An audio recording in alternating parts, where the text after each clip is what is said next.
भावना का नाम पाठशाला से हमेशा हमेशा के लिए कटवा दिया है।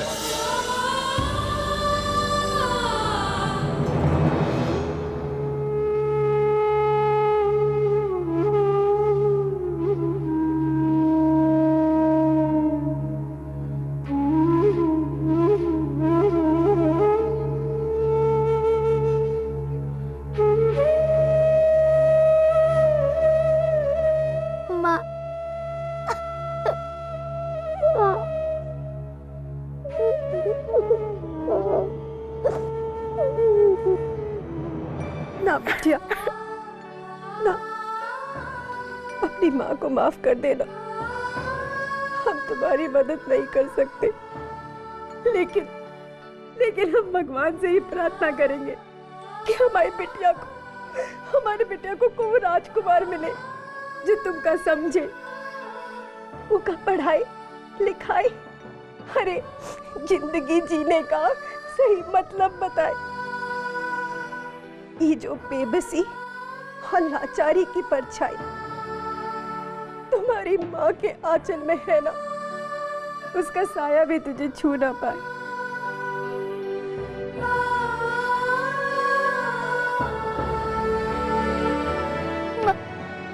अब हम हमेशा के लिए पाठशाला नहीं जा पाएंगे, अपनी सहेलियों से भी नहीं मिल पाएंगे। हाँ बिटिया, अब तुम इस घर की देहरी नहीं लांग सकती। तुम्हारे हर कदम का फैसला पिताजी करेंगे और हम तुम्हारी कोई मदद नहीं कर सकते। अपनी माँ को माफ कर दो बिटिया, अपनी माँ को माफ कर दो, माफ कर दो।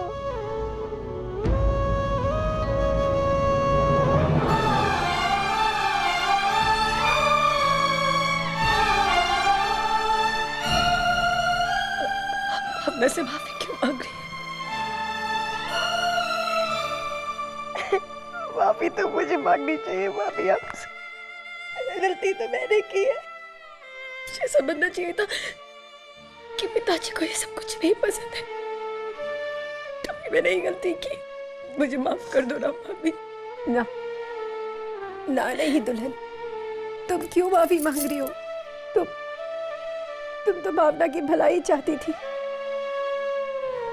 पर क्या करे, उसकी किस्मत में ये लिखा हुआ था, इसलिए। नहीं,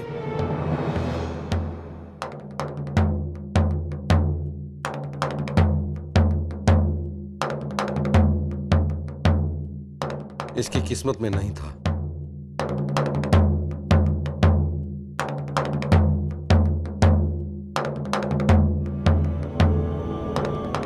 इसने लिखा है हमारी बिटिया की किस्मत का ही पन्ना।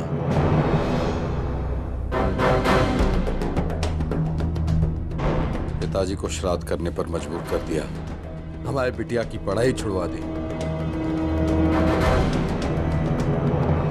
बहुत हाथ गोड़ जोड़े रहे पिताजी के, तब जाके कहीं बिटिया की पढ़ाई की इजाजत मिली थी।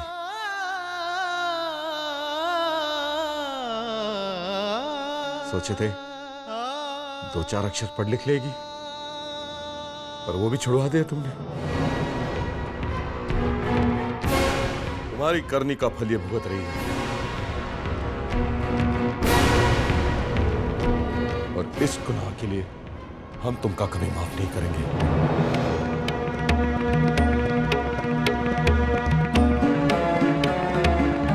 भैया मैंने कुछ नहीं किया, भैया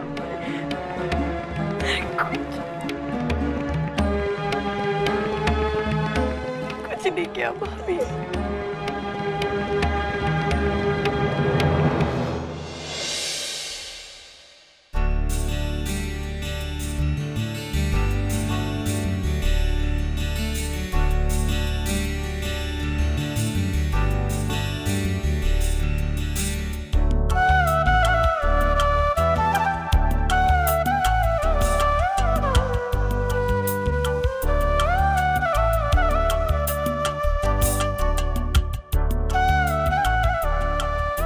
तुम लोग परेशान क्यों हो? बड़ी माँ, बड़ी मुश्किल से हमने इस घर को फिर से संभाला था। क्या पता कल वो पवित्र आकर हमारे लिए कोई नई मुसीबत खड़ी करते।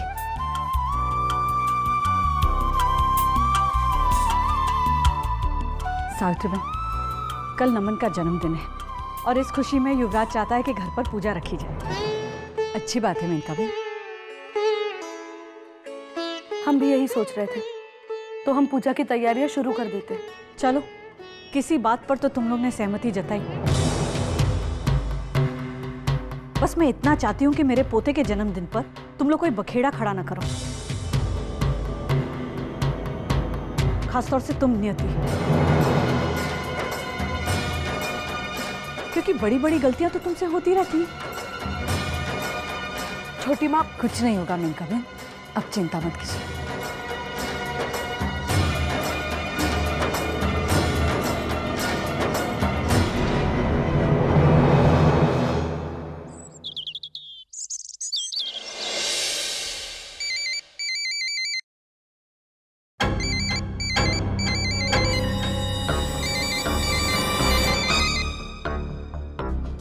हाँ सरस्वती दीदी।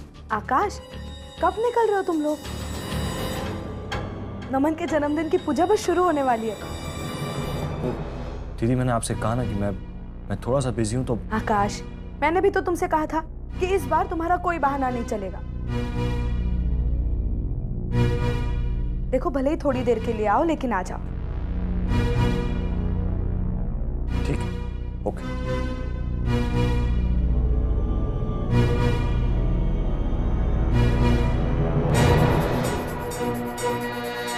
तुम्हारी बहनों को और कुछ काम नहीं है क्या? सुबह से 4 बार फोन कर चुकी है कि आ जाओ आ जाओ। अरे जब एक बार कह दिया कि बिजी हो तो बार बार फोन करने की क्या जरूरत है? कोई बात नहीं आकाश जी, दीदी ने इसलिए कहा क्योंकि उन्हें पता नहीं था। अगर आप बिजी है तो मत आइएगा। वैसे भी मैं और मम्मी जी तो जा ही रहे हैं, मैं अपने घर वालों को समझा दूंगी।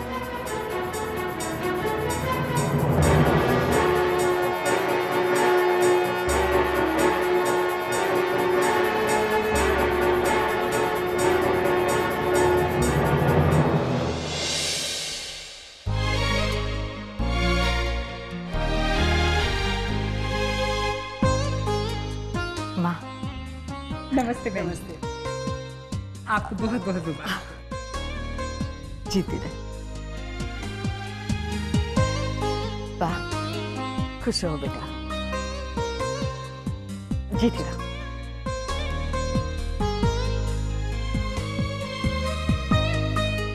कैसे हो आप? मैं ठीक हूँ। लक्ष्मी और रोहन नहीं आए? वो रोहन को कुछ काम आ गया था, तो वो मुंबई गया है लक्ष्मी को लेकर।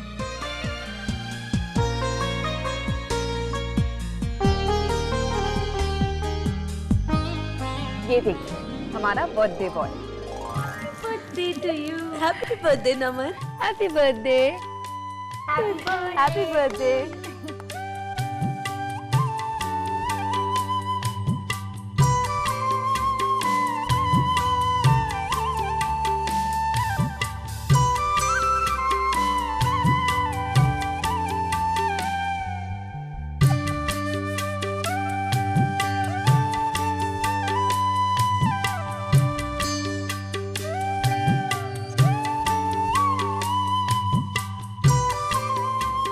भगवान तुम्हें लंबी उम्र दे।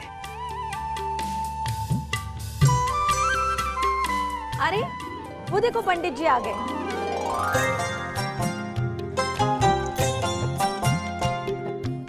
बैठिए। जय श्री कृष्ण। सबसे पहले सत्यनारायण भगवान की कथा पूरी कर लेते हैं, फिर उसके बाद बच्चे की लंबी उम्र की कामना करते हुए हम भगवान शिव जी के नाम का हवन करेंगे। आप सभी लोग बैठ जाइए।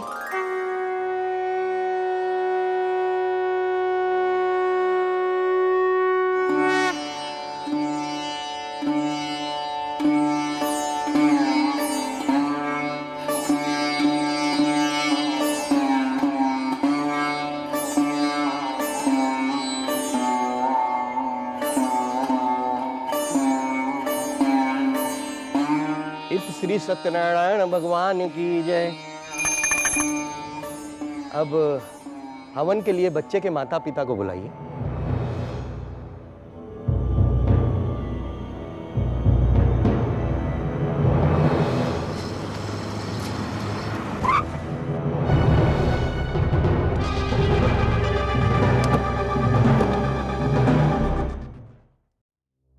अरे युवराज, आगे आओ, आओ ना, आओ बेटा, बैठो। नमन को ले लो।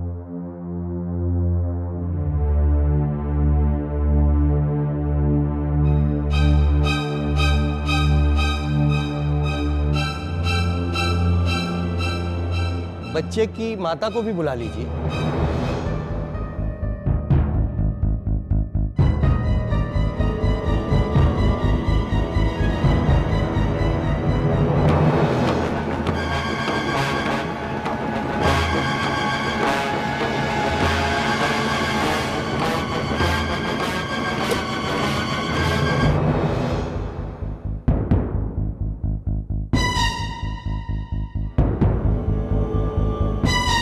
पंडित जी, बच्चे की कोई माता नहीं है।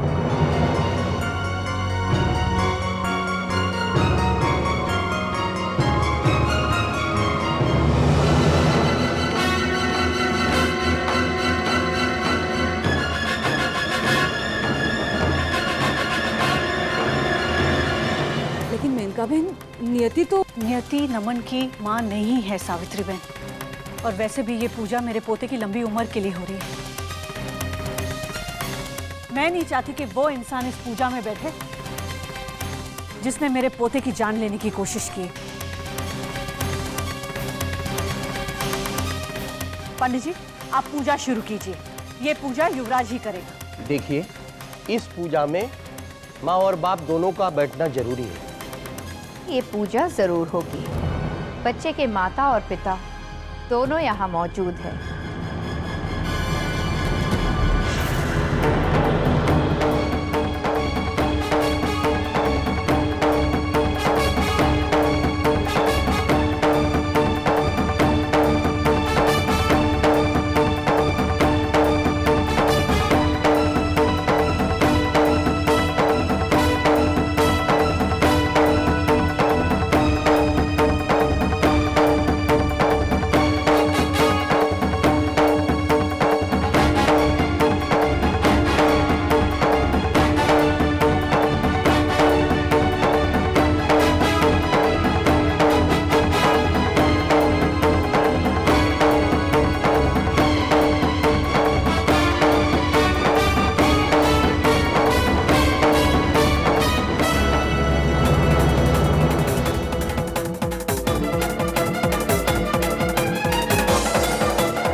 जन्मदिन मुबारक हो नमन। देखो, तुम्हारे जन्मदिन पर तुम्हारी माँ तुम्हारे पास आई है।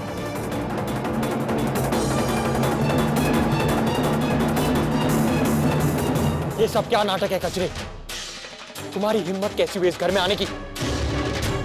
अभी यार इसी बात निकल जाओ यहाँ से।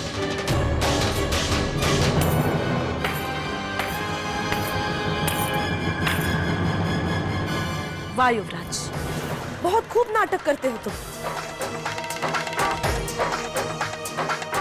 मुझे तो अभी तक यकीन नहीं होता कि इस घर के साथ इतना बड़ा विश्वासघात करने के बावजूद तुम इस तरह खड़े हो जैसे तुम्हें कुछ नहीं पता। पहले खुद झूठे आंसू बहाकर इस घर में आ गए, फिर इस पवित्रा को लेकर आए, और अब जब ये सबके सामने आई है तो अच्छाई का ढोंग कर रहे हो।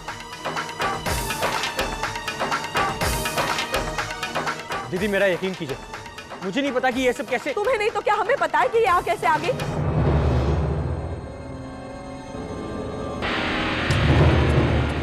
देख लिया माँ आपने, ये है आपके घर का चिराग, आपके घर का बेटा, आपके विश्वास का और प्यार का ये सिला दिया है इसने।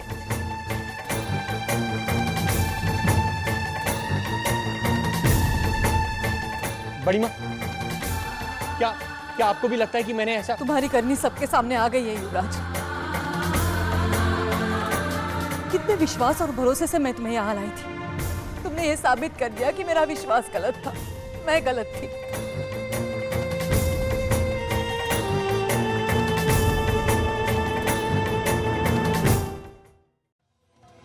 और रहा सवाल तुम्हारा पवित्रा,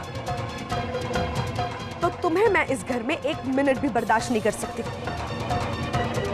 निकल जाओ यहाँ से। मैं युवराज की पत्नी हूँ और उसका बच्चा जो आप सबका लाडला है उसकी माँ हूँ। तो इस नाते से मेरा भी इस घर पर उतना ही हक बनता है जितना कि आपका।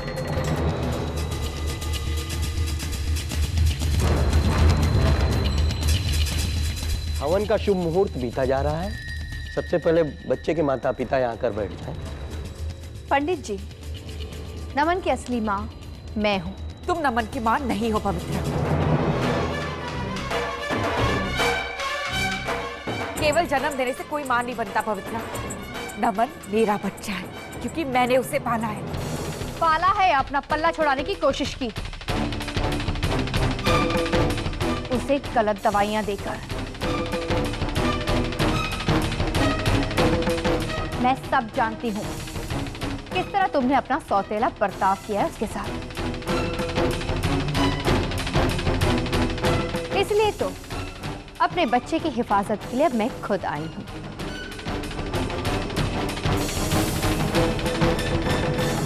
देखिए, शुभ मुहूर्त बीता जा रहा है, इतनी देर न लगाइए।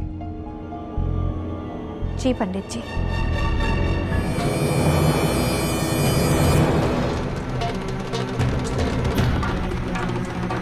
तो मैं खूनी हूं और इस घर की पूजा में गुनहगार नहीं बैठेगा।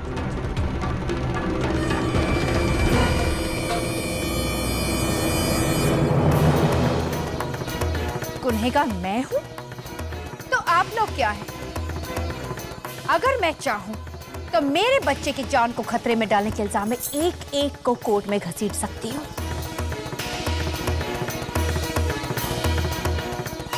फिर जेल में मैं नहीं, आप सब लोग होंगे। मुकदमा मुझ पर नहीं, आप लोगों पर चलेगा।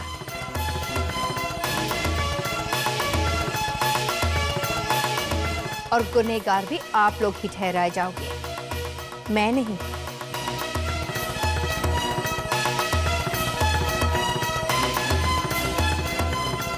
इसलिए बेहतर यही होगा कि अपना मुंह बंद रखो। हाँ पवित्रा, तुम्हारे लिए हमारे मुंह तो हमेशा बंद ही रहेंगे और हमारे घर के दरवाजे भी।